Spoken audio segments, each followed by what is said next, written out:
প্রিয় দর্শক, আসসালামু আলাইকুম। আজকে আমরা চলে আসছি পর্তুগালের পর্তু রাজধানীতে। আজকে আমরা কিছু তথ্য জানানোর জন্য পর্তুগালের সম্পর্কে আমাদের মাঝে আছেন আলামিন ভাই। আলামিন ভাই কেমন আছেন? আলহামদুলিল্লাহ, আল্লাহ পাক ভালো রেখেছেন। আজকে আপনার মাধ্যমে কিছু জানতে চাই পর্তুগাল সম্পর্কে। শিওর, বলেন কি জানতে চাচ্ছেন। আপনি তো পর্তুগালের D1 ভিসা নিয়ে আসছেন, তাই তো? ইয়েস, D1 ক্যাটাগরিতে আসছেন। জি। আপনি পর্তুগালে কয়দিন হয়েছে আসছেন? আমি আসছি অলমোস্ট 11 মান্থ চলতেছে, আজকে 11 মাস চলতেছে। হ্যাঁ। আপনি কি রেসিডেন্সি কার্ড পাইছেন? হ্যাঁ, আলহামদুলিল্লাহ, আমি রেসিডেন্ট কার্ড পাইছি। আচ্ছা আচ্ছা। আপনি রেসিডেন্সি কার্ড পাইতে আপনি কি কি ডকুমেন্টস লাগছে আপনার? ওয়েল, রেসিডেন্ট কার্ড পেতে হচ্ছে আমি পর্তুগালে আসার পর আমি প্রথমে ফিনিশ নাম্বার বানাইছি। এটা কোম্পানি নিজে বানাই দিয়েছে। তারপর সেগুলো হচ্ছে সোশ্যাল নাম্বার, নিফ নাম্বার, যেটা নিস বলে। জি। নিফ হচ্ছে ফিন্যান্স নাম্বার, নিস হচ্ছে সোশ্যাল নাম্বার। তারপর জোনতা লাগে। জোনতা হচ্ছে যেই এরিয়াতে আমরা থাকি, এটা পৌরসভা থেকে নিতে হয় জোনতা। তারপর হচ্ছে কন্ট্রাক্ট পেপার। কন্ট্রাক্ট পেপার হচ্ছে যে কোম্পানিতে আসছি এই কোম্পানির কন্ট্রাক্ট পেপার, পাত্রন ডিক্লারেশন, তারপর হচ্ছে হোম ডিক্লারেশন, আমি যে মানে বাসায় থাকি ওই বাসার চুক্তিপত্র, এগুলা বাসার চুক্তিপত্র, হোম ডিক্লারেশন, এগুলা হচ্ছে নোটারি করতে হয়। প্লাস জনতাটাও নোটারি করে নিতে হয়। যখন আমরা আইমতে অ্যাপয়েন্টমেন্ট ছিল তখন আমরা এগুলা নিয়ে গেছি। আলহামদুলিল্লাহ, সব কিছু ঠিকঠাক ছিল। পরে ওকে হয়েছে, আমরা রেসিডেন্ট কার্ড পরে পেয়েছি। আচ্ছা আচ্ছা। আচ্ছা আলাইন ভাই, আপনি তো দীর্ঘ 11 মাস পর্তুগালে। আচ্ছা, পর্তুগালে আসার পর কি কাজ নিয়ে কোনো হয়রানি বা কাজ পাইতে কোনো আপনার অসুবিধা হয়েছিল?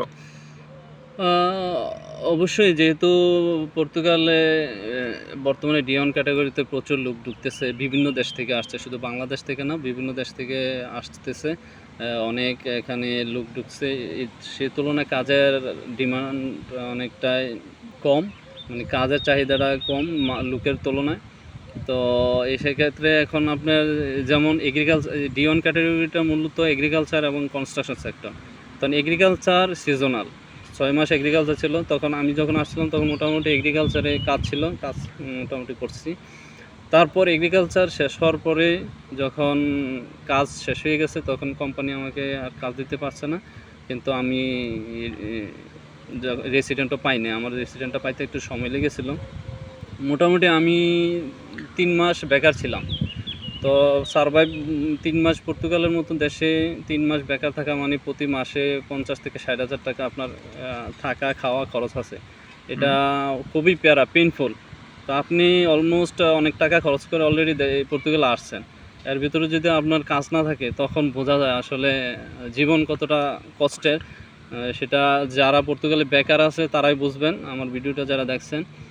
তো আলহামদুলিল্লাহ 3 মাস বেকার থাকার পর আমি একটা জব ম্যানেজ করতে পেরেছি। এখন আছি আলহামদুলিল্লাহ ভালো। আচ্ছা আলামিন ভাই, পর্তুগালে আসার পর কাজ পাইতে কি আপনার কোনো সমস্যা হয়েছে?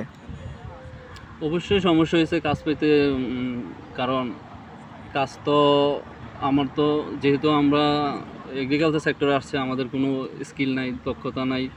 তো এই কারণে আমরা কাজ পেতে একটু সমস্যা হয়েছে। যেমন মনে করেন, আপনি যদি স্কিল থাকে তাহলে কাজ মোটামুটি অ্যাভেলেবেল পাওয়া যায়। আর স্কিল না, আনস্কিল যারা, তাদের জন্য কাজ পাওয়াটা, আপনি দেশে যতই লেখাপড়া করেন না কেন, আপনি লেখাপড়া দেশ পর্যন্তই শেষ, কিন্তু আপনার তো কারিগরি শিক্ষা নেই। আপনার বাংলাদেশের ম্যাক্সিমাম সমস্যা হচ্ছে কারিগরি শিক্ষার অভাব। জেনারেল লাইনে যারা পড়াশোনা করে তাদের আসলে চাকরির জন্য একটু সমস্যাই হয়।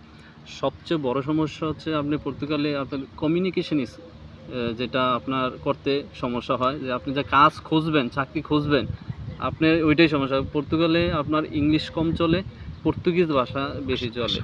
তো আপনি এই জন্য ভাষাটা জানাটা বেশি জরুরি। কারণ ভাষাটা আপনি যদি, যারা বাংলাদেশ থেকে আসবেন তারা যদি ভাষাটা একটু ভালোভাবে পড়াশোনা করে আসেন, ভাষাটা একটু শিখে আসতে পারেন, তাহলে আপনার মোটামুটি একটু চাকরির দরজাটা 80% খুলবে। আরেকটা হচ্ছে আপনি আচ্ছা আলামিন ভাই, আপনার পর্তুগালের সবচেয়ে বেশি কি কাজের চাহিদা বেশি? ওয়েল, খুব সুন্দর প্রশ্ন করছেন। পর্তুগালে বেসিক্যালি এই দেশটাই চলে মোটামুটি ট্যাক্সের উপরে। তো হুম, এগ্রিকালচার পাশাপাশি দ্বিতীয় হচ্ছে এগ্রিকালচার।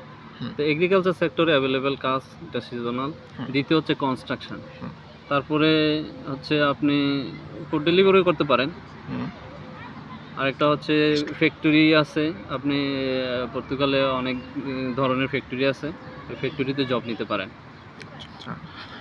আর পর্তুগালের রেসিডেন্সি কার্ড দিয়ে কি আপনার ইউরোপ ইউনিয়নের চেনজেনভুক্তগুলো দেশগুলোর থেকে কাজ করার কোনো সুবিধা পাওয়া যাবে? এরকম কোনো কিছু বলতেন? হ্যাঁ, খুব সুন্দর প্রশ্ন করেছেন। যাই হোক, এই প্রশ্নটা অনেকের মনে আছে যে অনেকে হুম, এই কথা বলে যে আসলে আগে কোনো রকমে পর্তুগাল ঢুকি, তারপর বিভিন্ন দেশে কাজ রেসিডেন্সি করতে কার্ড পারবো। নিয়ে। রেসিডেন্ট কার্ড নিয়ে বিভিন্ন দেশে কাজকর্ম অসুবিধা নাই, কাজ-টাজ করতে পারবো। কিন্তু আমার কথা হচ্ছে, আমার যে অভিজ্ঞতা, আমার যে কয়েকজন ভাই ব্রাদার আছে পর্তুগালের কার্ড নিয়ে বিভিন্ন দেশে কাজ করছে, অলরেডি করতেছে বা করে আবার এই দেশে স্টে করতেছে। আহ, বলতেছি, সমস্যা নাই। এটা অনেকের ভুল ধারণা এখন কেটে যাবে, যেহেতু আমরা আছি, কয়েকজনের সাথে কথা হচ্ছে, কেউ নেদারল্যান্ড, কেউ জার্মানিতে, কেউ ফ্রান্সে কাজ করছে এই পর্তুগালের হুম, রেসিডেন্স কার্ড দিয়ে। অলরেডি তারা দ্বিতীয় কার্ডও রেডি করে ফেলেছে। তো যাই হোক, আমি এই বিষয়টা একটু ক্লিয়ার করতে চাই।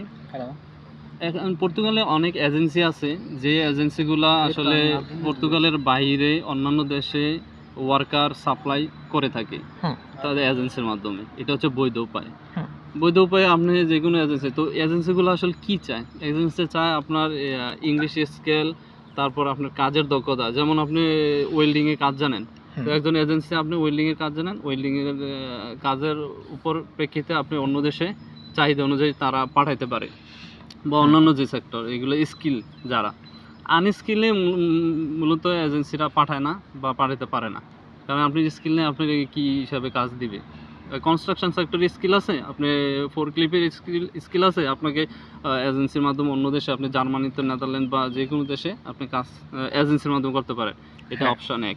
আর দ্বিতীয়ত হচ্ছে, আপনি পর্তুগালের রেসিডেন্স কার্ড নিয়ে অনেকেই কাজ করে অবৈধ উপায়ে। হ্যাঁ, তো হ্যাঁ, অবৈধ উপায়ে করতে গেলে কিছু সমস্যাও ফেস করতে হয়, অনেকে সিস আসে। তো সিস আসলে হয় কি, আপনি এই সিসটা কাটাইতে অনেক সময় লাগে, উকিলের মাধ্যমে অনেক সমস্যা ফেস করতে হয়নি। হয়। কিন্তু অনেকেই তারপরেও রিস্ক নিয়ে করে, কারণ পর্তুগালের তুলনায় অন্যান্য দেশের বেসিক স্যালারিটার পরিমাণ বেশি, এজন্য করে।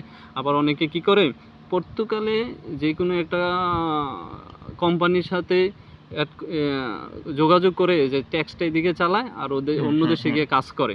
এই সিস্টেমটা মূলত ঠিক না। তার যদি সমস্যা হয় তো হয়, না হইলে অনেকে আবার এটা থেকে এখন ইমিগ্রেশন পারে, সমস্যা না। হুম। এই আর কি। আচ্ছা আলান ভাই, আপনার কাছে আরেকটা প্রশ্ন আমার হচ্ছে যে পর্তুগালে আপনার স্যালারি কত? বেসিক স্যালারি কত? আর খাবারের কিভাবে কি আপনার সুযোগ সুবিধা কি পান? আপনি তো যেহেতু একটা কোম্পানিতে আপনি চাকরি করেন, দীর্ঘ ৩ মাস ধরে করতেছেন। আপনাকে কি সুযোগ সুবিধা দিতেছে আপনার কোম্পানি? একটু যদি বলতেন আমাদেরকে, তাহলে আমাদের যারা আসবে তারা হয়তোবা আপনার থেকে শিখতে পারবে কিছু একটা। ওয়েল, খুব সুন্দর প্রশ্ন। আসলে পর্তুগালের বেসিক স্যালারি হচ্ছে ৯২০ ইউরো। জি, তো ৯২০ ইউরো হচ্ছে বেসিক। আপনার ৮ বেসিক। ঘন্টা ডিউটি, হ্যাঁ, সপ্তাহে ৫ দিন করবেন, জি, সপ্তাহে ৪০ ঘন্টা, ৫টা ৪০ ঘন্টা। তারপরে আপনি যদি ওভারটাইম করতে চান, ওভারটাইমের ঘন্টা হিসাবে আলাদা পেমেন্ট দেয়, এটা হুম, ক্যাশে হুম, দেয় হুম, কোম্পানি।